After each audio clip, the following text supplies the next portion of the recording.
Hey guys, we're going to close out 1 Peter chapter 3 this week. So we'll be doing the second half, verse 8 through the end of the chapter of 1 Peter chapter 3. And in that section, Peter kind of makes a shift to focus on Christians suffering in a way that's directly connected to their faith and their association with Christ. And he continues that focus all the way through the end of chapter 4. So my lesson this week, Josh is going to teach next Sunday, and then my lesson the following week will all be over that similar concept. And so this week I'm actually going to be focusing on two kind of overarching questions that I think we need to answer and understand in order to find any real meaning or value in what Peter says in this section. And those two questions are, the first one is, do we actually suffer for our faith today as Americans in 2024? Do we? That would be a personal question addressed to everyone. And then following up that, if we aren't, should we be? Should we be experiencing any kind of insults, hardships, persecutions for our faith, given where we live today? I'll make the argument that we should. I'll give some advice as to what we ought to do if we don't feel like we are. And then the second question is Peter, again, at the end of chapter 3 and all the way through chapter 4, and this is consistent outside of 1 Peter as well, makes promises that God will bless the obedient and the righteous, and that he hears the prayer of the righteous and the obedient in a unique way that he doesn't hear from those who are disobedient or unrighteous. And so we'll have a discussion on how we're supposed to really understand those promises. I feel like we come across them all over Scripture. We're familiar with these concepts, and yet we struggle to explain what Scripture really means when it puts these promises and ideas forward. And so that's what my lesson will be focused on. There's a ton in this last section of chapter 3. There's two really complex, controversial passages that you guys are going to dip into in discussion groups that I think is important for us to address and show that we're not afraid of, but I didn't necessarily want to spend our whole time unpacking in the large group lesson. So that's kind of the back half of discussion group, is covering those verses. The first half is just some quick conversation questions on the lesson. So you'll open up with the general thoughts, questions, comments, clarifications, anything people want cleared up from the lesson or that stood out to them. And then the second question is a simple question, but good for them to think through, are what are some examples of places or ways that Christians could suffer for their faith in America today? What does that look like? Again, I'll be making the argument that that does exist in America, and that we may be doing something wrong or not doing something that we should be doing if we feel like that's totally absent from our lives. And so there's lots of examples of where Christians might face some persecution or insults or be maligned for their beliefs in America. But have them think through that, and then make sure they think through it specifically in their own lives, their own ages, how that can happen to them.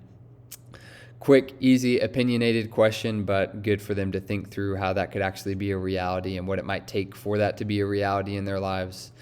Next question is based on the second question I'll be covering in the large group. I'll give at the end 3 principles that I think should guide our understanding when Scripture promises us blessing or answers to prayer for our obedience. I won't cover all of those here. You can just listen in on Sunday, and you're just going to ask them, again, opinionated, which one of those 3 do you feel like we struggle, or you specifically struggle to believe the most, or is surprising to you, and why? So just get some conversation flowing on that second question before we completely move to kind of a different topic. And then you're going to shift to these two passages / verses at the end of 1 Peter chapter 3 that we're going to run through really quick. Let them know there's a couple difficult verses to handle at the end of 1 Peter 3. We're going to look through those. We didn't have time to cover them in the lesson, and we're just going to try to see how we would walk through this together in discussion groups. So give them that warning, and then read 1 Peter 3, verses 18 through 20. For Christ also suffered once for sins, the righteous for the unrighteous, that he might bring us to God, being put to death in the flesh, but made alive in the Spirit, in which he went and proclaimed to the spirits in prison, because they formerly did not obey, when God's patience waited in the days of Noah while the ark was being prepared, in which a few, that is 8 persons, were brought safely through the water. So that's a pretty strange verse. That's one of the more difficult verses in the New Testament to really grasp what Peter's talking about here.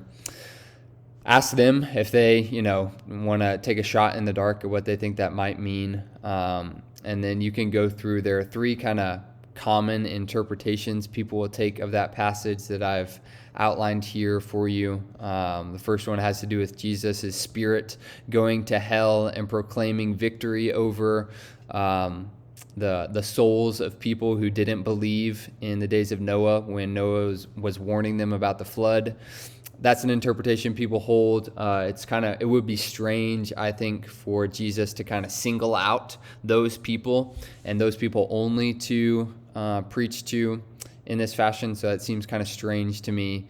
Another one is similar. Jesus' spirit going to hell in the again, this is after his crucifixion, between his crucifixion and his resurrection, and proclaiming victory over not people and souls in hell, but the angels/spirits who might have been involved in some of the events leading up to the flood.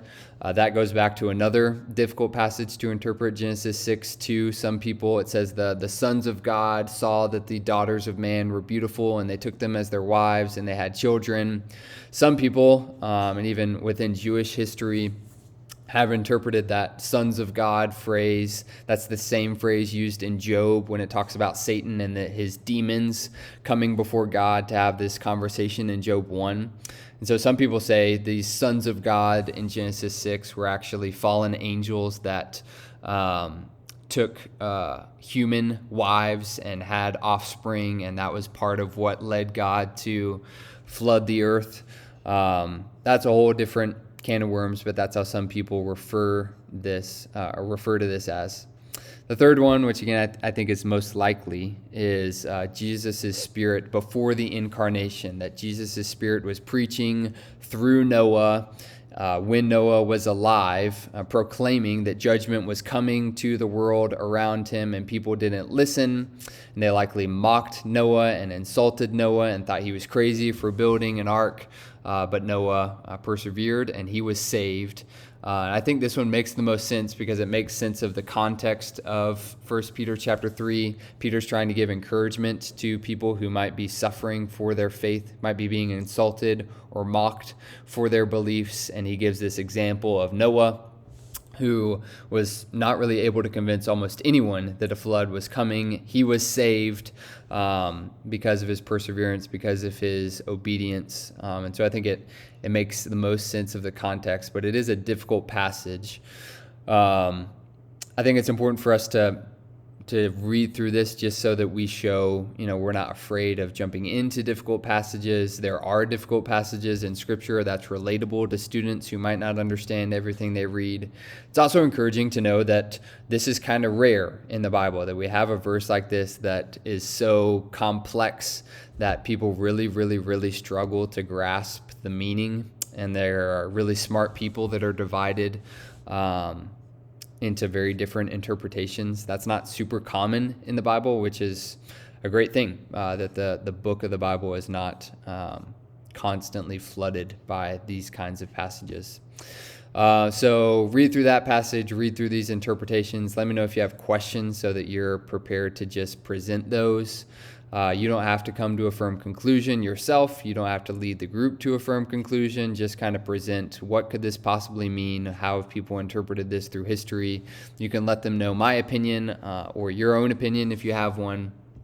And then the next verse is also a little striking, strange. Peter says, I'm going back to verse 20.